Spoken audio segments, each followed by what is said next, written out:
Hi, hello, welcome back. It's me, Devraj, Mysticism in the Body, the channel where I like to go into some of the more deep kind of mystical secrets, but do it in a kind of offhand way.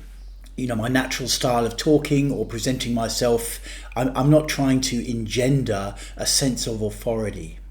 And in so doing, it makes it easier for people who are perhaps not meant to take in what I'm saying, easier to do, because you can just dismiss. I don't even use kind of mystical voice, meditative voice. If you've ever been in the satsang scene, non-dualism, there's always a kind of mystical voice that people use, for non-dual teaching. It's quite good, it works on me. But I try not to do that. I try to just chat, and I think particularly with the Zohar that's good because it's kind of the same. There's something interesting relating to this idea of subterfuge or covering teachings over. In the old days, especially in the West, in Europe, in the sort of 12th century or a bit later on with the Rosicrucians, Agrippa, John Dee, whoever, there was a sense that you had to cover things up, and so you used blinds, you swapped symbols or their attributes around, or you used other symbols, birds to represent bits of an alchemical process or whatever.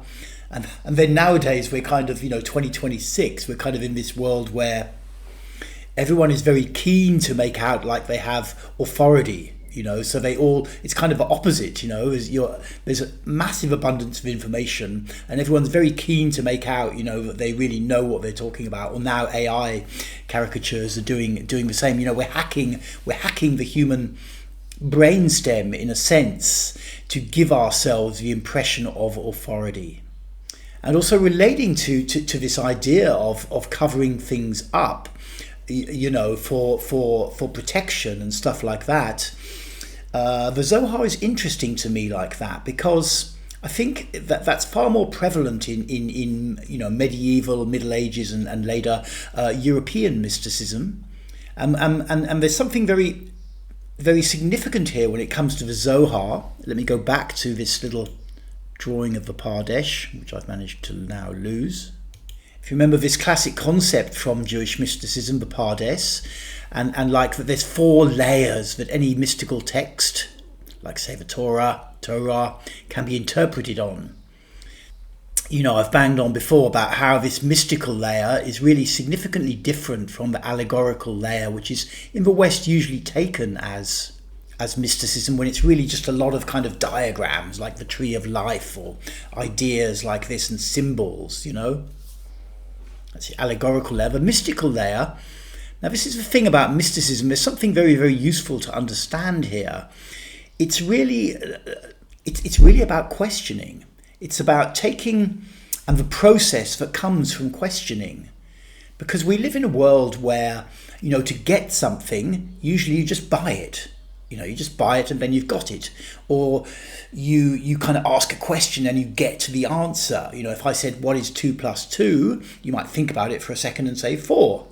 If I said, what's an article you'd find around the house with 4 legs that you can put magazines on? You'd probably say a table or a coffee table, And having done that, you've got it. There's no further, you don't need to think about the coffee table anymore. You don't need to think about whether 2 plus 2 equals 4 anymore. You've just got it at that point. It's kind of over.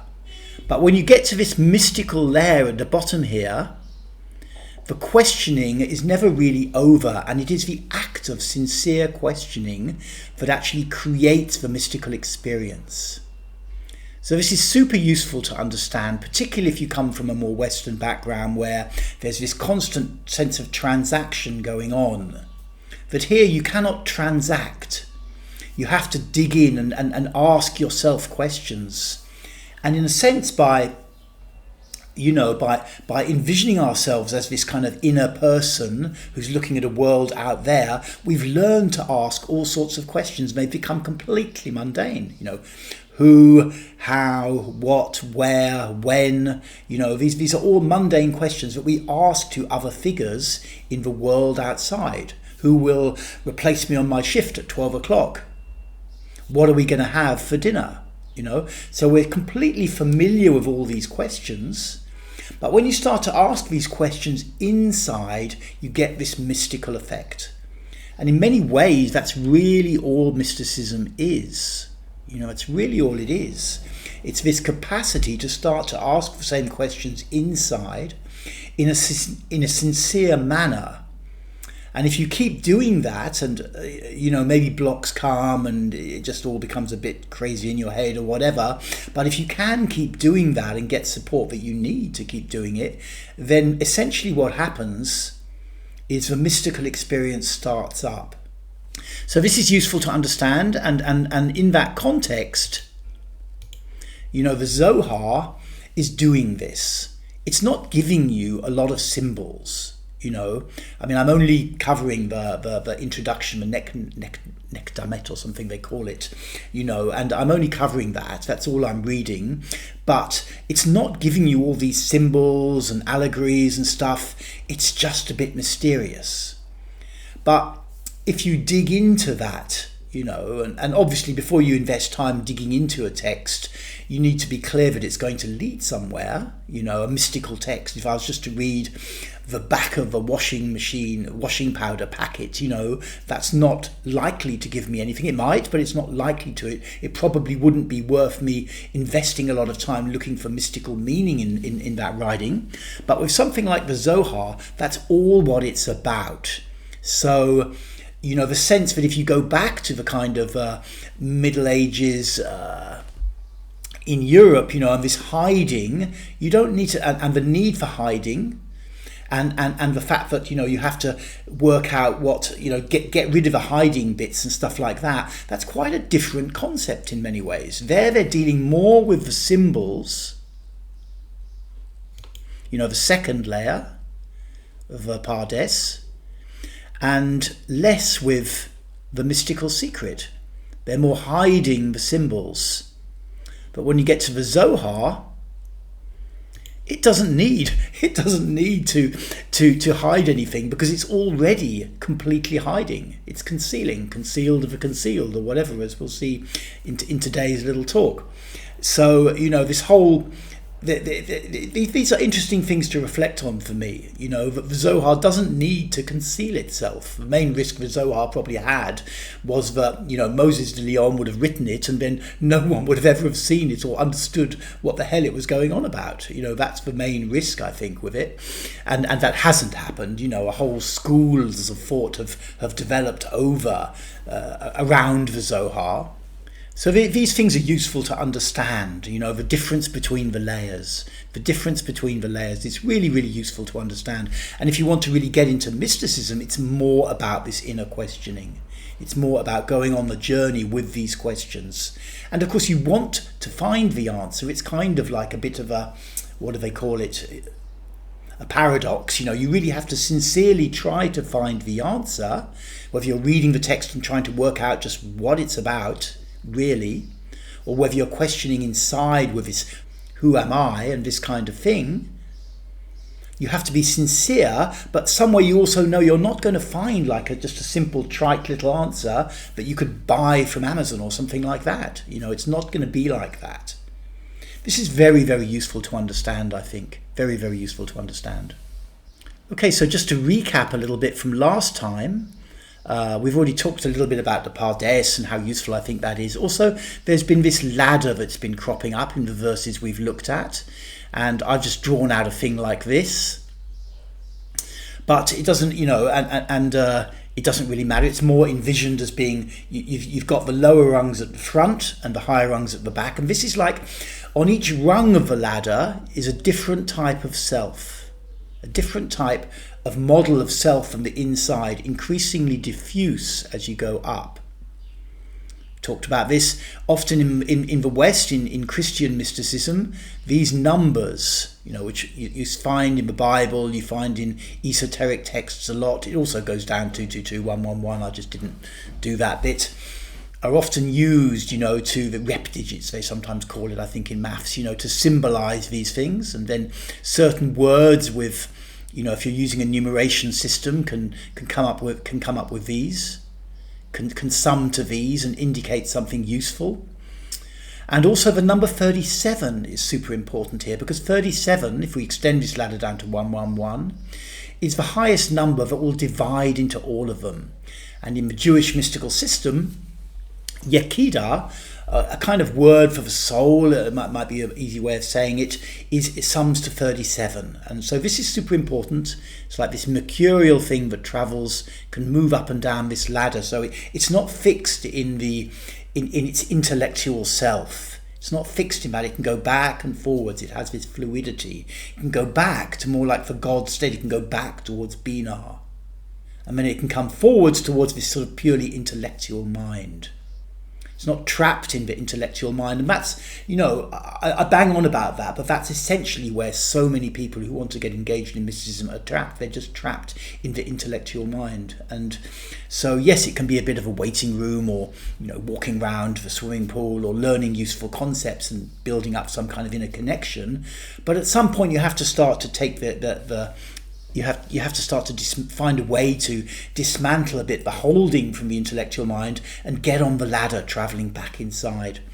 So another interesting thing about the number 37 is that it's also one angle of the classic 3-4-5 triangle. Did this in school. 36.87 rounds to 37, 53.13 rounds to 53, and then you have a right angle here. 53 in Jewish mysticism is the number of Arben, the stone, which is used in the Western mystical system as a symbol for the philosopher's stone. So this, again, it's giving you some sort of mystical insight. 90 is usually associated with meditation, with putting your spine at 90 degrees to the earth. And it's also the number for the letter Tzadi in Hebrew. So these are all interesting associations that circulate around this number 37. Let's get to the text. And I feel like last week I didn't do such a good job, with the later passage that I was looking at. And I've been kind of reflecting on this a bit, and it's like this, it would be great to get it all right at first, but for me, I have to kind of dig into it, try to understand it, listen to people like, the author of this book, Daniel Matt, and what he's saying about it, but not so much in a way that it just sets up completely me in his vision, but to take a bit of input on it, that it stimulates my own mind. And I feel like I didn't really get quite into this as deeply as I could, this part here. And just to quickly recap what we've been doing in the week so far, we've looked at these primal questions, who, when instead of directing the question who outside, we direct it inside. You travel on the inner ladder back towards essentially the sphere of Binah, this great mother sphere. And when you get back towards there, the question what kind of relates to the world around you, and this idea from Lamentations, which is to me is relating to the fall, basically the God that's falling, wanting to take a witness to you. We've done all that kind of thing. So the idea of who is the end of heaven above, if you consider the tree of life, who is at one end, and then what is at another end, from Binah down to Malkut, basically. And this, these relationships are dynamic. They're not as static as we typically imagine the tree of life to be, as we will see. And then, this was Rabbi Elazar talking. Then Rabbi Shimon, said, "Cease your words," not in a bad way. And let me now pick this up like I did last week and just go a little bit more with it, and then go a bit further on. Rabbi Shimon wept and paused for a moment. Then he said, "Elazar, what are these? If you answer, stars and constellations, they are always visible there, and were created by what? As is said, by the word of Yahweh, the heavens were made." Psalms 33:6.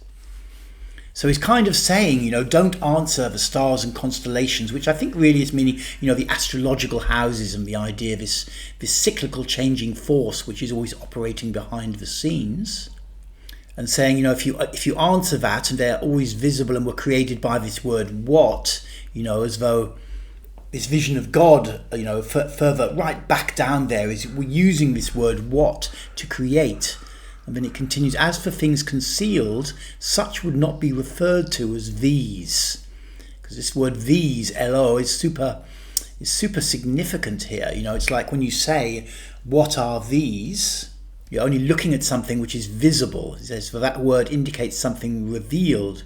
The mystery was only revealed to me one day when I was at the seashore. So he's saying there's something really mysterious here. Don't just go for a trite, simple answer. We have to consider what is concealed and what is revealed. The Elo, the things, are revealed, but there's something which is concealed, which is also important, and that Elijah has explained this to him. And Elijah came and asked him the same question. Rabbi, do you know the meaning of who created these? Well, not quite the same question, but the earlier question. I answered, these are the heavens and their array, the work of the blessed Holy One. Human beings should contemplate them and bless him, as is written. When I behold your heavens, the work of your fingers, the moon and stars that you set in place, Yahweh our Lord, how majestic is your name throughout the earth. And I think the extra little bit here that you can pick up from, he's answering to Elijah, and he's kind of saying, if you contemplate the world in terms of just the stuff in the world, you don't think about the world as a whole, but you just pick on a flower or a brick in a wall, a building, you contemplate it, you go on a meditative journey with it. It points you back again to this Creator. When I behold your heavens, the work of your fingers, how majestic is your name throughout the earth. So it's like, you're looking at objects and it takes you back to the understanding that it's all been created by this Creator. And then Elijah replies to Rabbi Shimon in this encounter on the beach, this encounter on the seashore. Also, the seashore often can be a mystical kind of place, a transition between earth and land, a transition between the land and the sea. So that's probably significant. You see that in Western Kabbalah as well. I won't talk about that now. Elijah said to me, Rabbi, the word was concealed with the blessed Holy One, and he revealed it to the Academy on high. Here it is. So I think the Academy on high is basically, this idea of an invisible church, of kind of elect non-carnate beings or beings who don't have to kind of die, discussing things. And this was also a super popular concept, particularly during the Rosicrucian furore of the early 17th century, that there are these secret churches, invisible church, invisible academy, these kind of things, where they discuss this stuff and explain it, This is what the Blessed Holy One said when he was in the invisible church. When concealed of all concealed verged on being revealed, it produced at first a single point. So concealed of all concealed is like, in the Kabbalist system, Ein Sof, this idea that it's not only concealed, it's also, even the concept of it is concealed. And it's producing at first a single point which ascended to become thought. So then the idea of it, the idea of the concealed of all concealed, it's a little bit for the mind to deal with, but good to dig into, became thought. Within it drew all drawings, graved all engravings, carving within the concealed holy lamp, a graving of one hidden design, Holy of Holies. A deep structure emerging from thought called me, the Hebrew word for who, origin of structure. So this is super interesting, and it's one of these kind of verses of Zohar where you could probably spend many weeks digging into it, and you'd probably find all sorts of interesting stuff to do with what I was saying about mysticism earlier. I think it drew all drawings, graved all. So this idea of graving all engravings, you also see this. I'm not sure if it's the same word because this is Aramaic, but it's close to Hebrew, is found in the Sefer Yetzirah, and the idea that when manifestation starts, it's like engraving itself. It's like an engraving is important because it's not adding something, it's taking something away to create a pattern. So that looks to me a very similar concept when the concealed of all concealed, Ein Sof, verged on being revealed. It's not even saying it wanted to be revealed, it's verged on being revealed. It kind of created this engraving inside itself, carving within the concealed holy lamp. And it says here that this, you can't follow it here, but that's a That's Hokmah, basically, the concealed holy lamp, a graving of one hidden design. So everything's hidden, it's engraving something inside of itself at the moment. Holy of Holies, a deep structure emerging from thought. So this super interesting idea of a deep structure.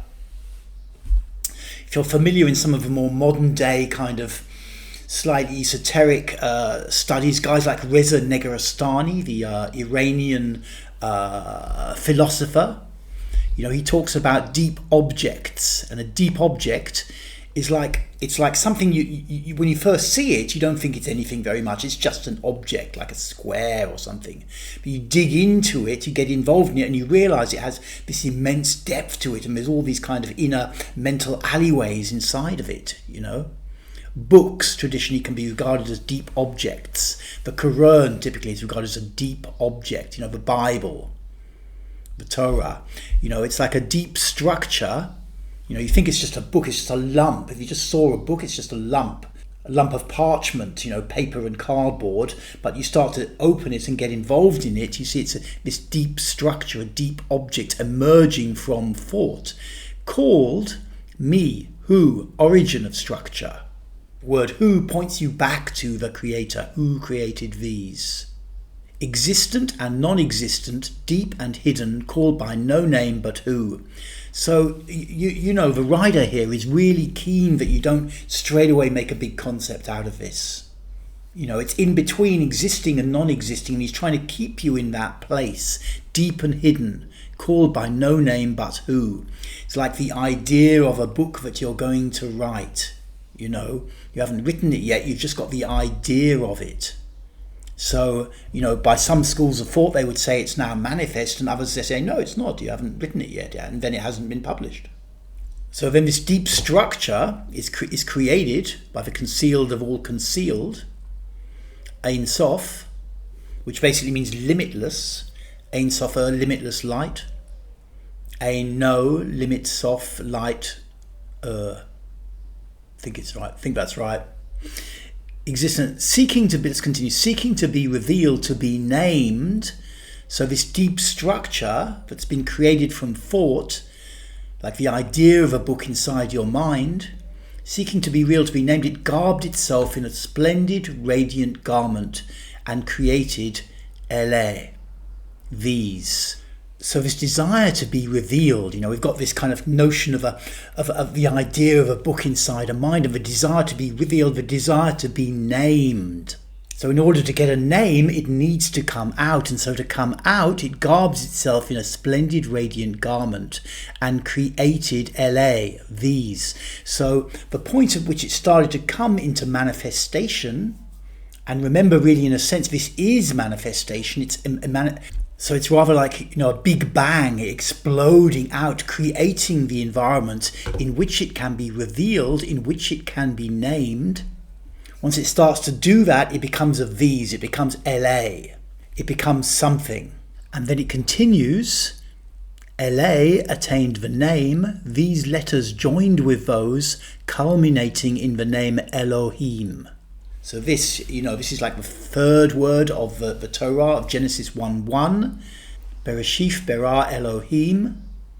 So what's happened is this question who, which reveals the creator, or is directed towards the creator until no more questioning can be done. And it's joining with the created, with what's been created, the El-Hay. And between them they create the name Elohim. So in a sense, the question we originally started with, who created these, has now been resolved into Elohim. Resolved in two senses of the word. And then we continue along, until it created LA, it did not attain the name Elohim. So, if we go back to Genesis 1:1, Bereshith bara Elohim, in the beginning created gods. It's explaining that this act of clothing itself and coming out is what created the name Elohim. This combination of LA and who, me. So if you're just an English speaker, it's LA plus the word who, which is me, but it's kind of coming out as im. So it's Elohim. So continuing along, based on this mystery, those who sinned with the golden calf said, Ele, these are your gods, O Israel. So what it's talking about really is people who have got, like, say, a very orthodox religious viewpoint, in that what they do is they say, okay, the world is just material, but at some point back in, like, time, it was created by this creator, this God.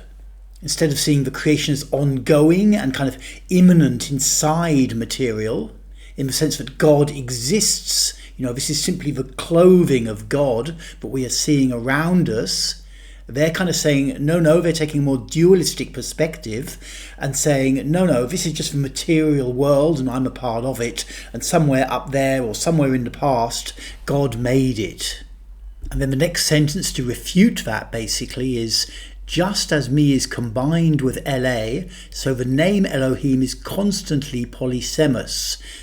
I think what polysemous means here is that this sense that everything has the same root, and the root is Elohim. And then it continues, through this mystery the universe exists. So really, these last couple of passages, Rabbi Shimon has been recounting to Rabbi Elazar the deep mystery about how creation happened, from Ein Sof, kind of Keter, through to Hokmah, this point that's inscribing inside of itself, and then Binah as it starts to come out, and how at that point the word Elohim is created. I think that's essentially what we're looking at here. Rabbi Shimon telling Rabbi Elazar how he learned this from a visitation on the seashore, this symbolic meeting place of earth and water. Elijah visited him there and explained about the academy on high, the invisible university, the invisible college, as the Westerners would have it, and explained to him the process of creation. And then just to finish this passage off, then Elijah flew off. I did not see him. From him I discovered the word whose mysterious secret I have demonstrated. So there, just completing things. It's all about the word Elohim, coming from this question, who created these? And that simple word, it's a deep structure, a deep object, something we mentioned earlier, which contains within it the mystery of creation. Okay, cool. Quite a long one this week. Hadn't intended to speak for so long. I hope you found this useful. Do feel free to check out the Zohar, the Pritzker edition, translated by Daniel Matt. And I'll see you again soon for some more Zohar, where we can pick up where we left off and see what comes next. Thank you.